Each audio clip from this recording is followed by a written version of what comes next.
Over the past few years, the European Commission has been shaping a comprehensive policy agenda on sustainable finance.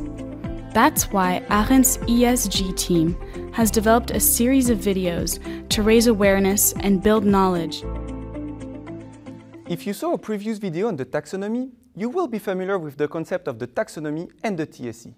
Now, let's discuss how to use them in 5 steps.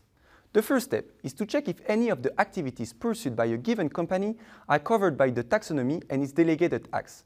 For this, we recommend using the taxonomy compass on the European Commission's website, which allows you to filter the taxonomy by sector and activity.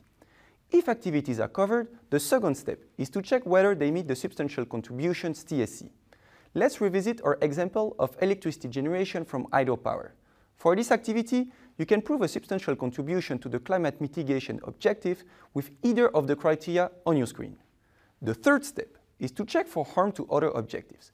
If, for instance, the power density of the electricity generation facility is above 5 watts per meter square, you now have to make sure that generating the electricity does not significantly harm any other objectives. This should be assessed using the TSE, which can be either generic, as set out in the appendix of the delegated acts, or more specific, depending on the economic activity and objective. Some activities may not have any DNSH screening criteria at all. Even if the economic activity respects the TSE for substantial contribution and DNSH, you still have to make sure that it is done in compliance with the minimum safeguards contained in the Article 18 of the taxonomy.